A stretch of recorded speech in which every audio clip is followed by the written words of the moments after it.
in the morning than I usually record, but it still looks dark in my car. So we are going to, you already know, but now I'm getting faster at this. Thank you, everyone that subscribed. I just hit 26 subscribers, which I see now that you can start live streaming from your phone at 50 on my other channel. At the time I was building my other channel from 2000, well, way before, but when I jumped back on my channel in 2020, you had to reach 1,000 subscribers. So they severely dropped the bar, made it much, much more accessible to do content live from your phone. I'm almost there. Okay, so let's shut that down a little bit. Um, got me some lime water. Yes, I got me some fresh limes, and then well, what's that on my? Is there still soap up there? I just washed my cup. Okay, got me some water with fresh limes in there. Oh, it's so good. I'm gonna start drinking that more. I'm one that is a sucker for some lemonade and stuff like that. I really wanted lemons to cut up and put in my water, but they didn't have lemons at the time. So I got limes. So I need to go buy me some lemons, right? And make lemonades. Life give you lemons, you make lemonade, right? um, but it's hard to find good lemonade. Good lemonade. Sorry, sidetrack, side note. But anyways, I'm back to finish the story time of why I'm 43 years old. Um, Next year will be 44, and I have no friends. I currently now have no friends. I don't have not one friend I could call upon if I needed a friend in a moment. And let me tell you, I'm in the process of sorting through my family as well. So I barely got a family member I could call if I really need it, right? I got a couple, but barely got a family member. So you know I really ain't got no friends. And at this moment in time, I have not one friend. Not one. Um, so this is part two because the first part I started to record and the battery on my phone was going dead, so it abruptly just shut off. So if you want to check out part one, it'll be in the description box. That goes back to my early life of rejection through elementary because I was the only black girl, really one of two black students. There was a black girl and a black boy. Actually, there was two black boys, which one was my cousin, but then he moved on to the next school, a higher level school, because he's a little older than me. So it ended up being one black boy, one black girl. So I was the only black girl in my school. Crazy. So because I was the only black girl, I was made fun of and teased about my hair texture and my hairstyles and things like that, which caused me to not really have friends. They kind of played with me or whatever, but I was nobody's friend. Never picked for any class activities. Never the one that, you know. Okay, so my mother, fast forward middle school, which is sixth grade through eighth grade here in Florida, she decided maybe that was too much, being the only black girl in an all white school. That she moved me to an all black school where I'm thinking, yes, now I'm going to fit in because it's more people just like me. I'm not the only black girl. And I had a skateboard accident, scarred my face, fell and slid across the concrete, and chipped out my teeth, scarred up my hand, and kids called me Scarface. So kids are very, very, I mean, now people are starting to talk about it and starting to hold parents accountable when their children are bullies, which means the parent needs to take more time into teaching their children not to be bullies and things like that, that you can really affect somebody's life from your bullying. Um, as a person that was bullied, you take that through your life. you try your best to shed that skin and to let it go. But I do see, even though I'm better, I do see a lot of things that I do. And the only reason I do them was because it was a trauma response from being bullied. And I'm like, why do I still do that when I analyze? And it's that. It leaves things that you can heal from it, but there are still some things within your life, your personality that you take. I'm 43. So when I was being bullied, I was bullied from 6th grade to ninth grade. And the only reason it didn't carry into 10th grade is because my bully went to a different school. So she went with me all through middle school, the main bully that led everybody to bully me, all through middle school, and then into ninth grade. We had ninth grade centers. Back then, they separated the ninth graders to kind of wean them into being into high school. So she also went to my ninth grade center, and she ridiculed and had everybody following behind ridiculing me when people tried to be my friend, or it was like, okay, so like I remember this one time. Now we were, I believe by this time we were in ninth grade, and she lived in my neighborhood. Like that too, like I can't even get away from you. We ride the same bus, and the most ridicule was on the school bus. It would have been better if she was just bullying me within school, but she was bullying me on the bus as well, which she made it where nobody sat next to me on the bus. I was always isolated.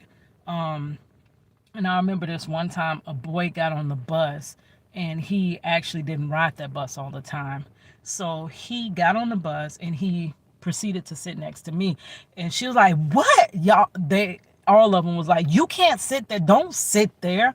And he's like, "Why?" And she's like, "That's Scarface."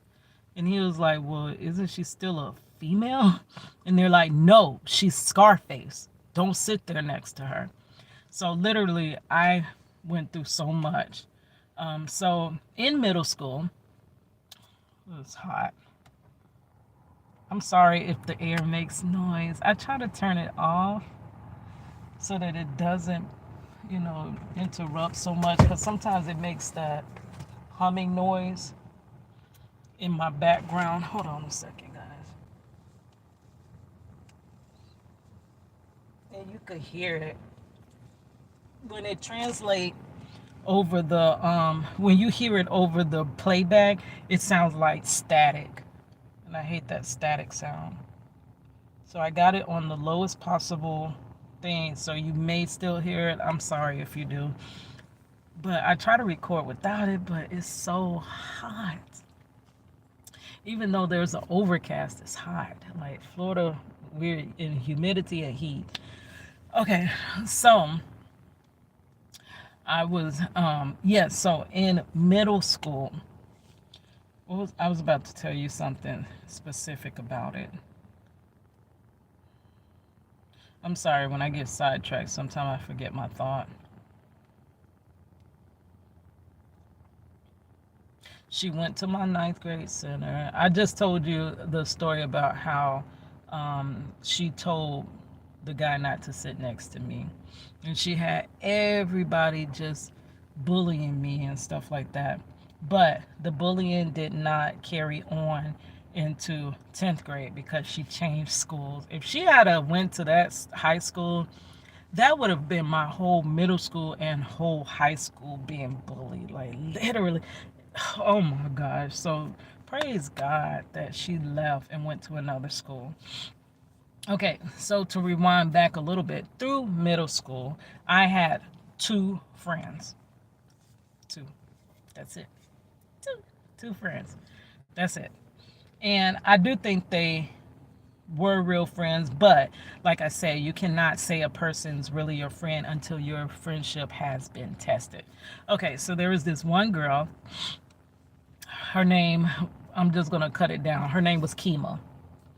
And I met her. How I met her is because I met her through the other one. Okay, so how I met my first friend in middle school was we would have PE, physical education, which during physical education for us, what we could not wait for was when we could play Foursquare. Foursquare was a game where I don't even remember the whole rules of Foursquare, but I know it was four squares and it was a ball, and you would have to get the person out of their square to get to square number 4. And we would continue the game to the next day.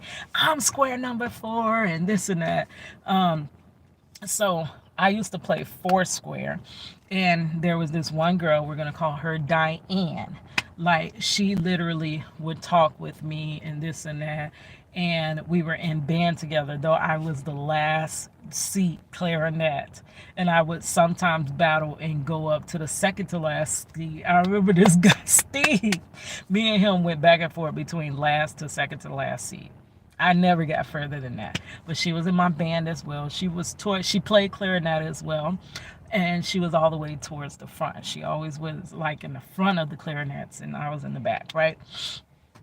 So she actually talked to me. We exchanged phone numbers. She called me sometimes outside of school. And I remember back then Coolio was out. This is where I'm going from, being the only black child in an all-white school and just being exposed to hip-hop, falling in love with Snoop Dogg, Ice Cube. I'm like, oh, this is so beautiful. I love this music or whatever. So Coolio had that Fantastic Voyage. I remember Diane would just call me and be like, oh, Fantastic Voyage video is on. Come on, we got to listen to it together. So we would literally listen to videos over the phone together. And it was some cartoon called Wait Till Your Father Gets Home that came on Cartoon Network. And we loved that cartoon. We would both watch it at our own houses or whatever. And whenever the theme song would come on, wait till your father gets wait till your father gets home. When that came on, she would literally call me just so we could sing the theme song together. So she became my friend. So within the bullying, like, she was literally the only one that withstood the bullying. But we didn't ride the bus together, so I don't know if she would have reacted the same if she was right under pressure to bully me, like, right directly. So I don't know, but somehow she didn't participate in that, and she still was my friend in spite of. Okay, so Diane had another friend named Kima. I believe they went to the same elementary together, and somehow we all started talking, actually taking lunches sometime together. And Kima used to get the free lunch, right? And my mother back then, they had a snack bar and they had the cafeteria. Okay, my mother, they always said we made too much for any assistance, so my mother did not get free lunch. So my mother would give me $2 every day. Oh my gosh, that brings me back to elementary. Another time I was bullied was over my lunch money. This little boy used to bring a knife to school. And he used to actually poke the knife up under the table at my desk and demand my lunch money, or he's going to poke me. That's how he used to do. And I would give him my lunch money. And it became to where the teacher, the cafeteria wrote my mother, was like, you need to, she can't keep eating these peanut butter and jelly sandwiches. You need to send her lunch money. And she's like, hold on, I do send her lunch money. What are you talking about? And that's when it was discovered that the guy was threatening me to get my lunch money. I was a little girl, baby. What could I have been, 7 or 8 or something? And he was threatening me. Oh gosh, what's wrong with my life? It got me twisted. I've never seen that happen. What's wrong?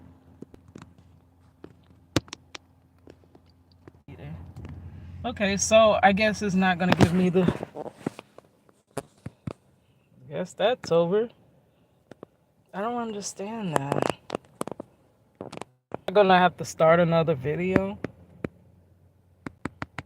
My screen is all black. I don't know if y'all can see me, but the screen is all black and it will not refresh. Yeah, it's over. All right, guys. So I'll see you back in part 3 now. Gosh.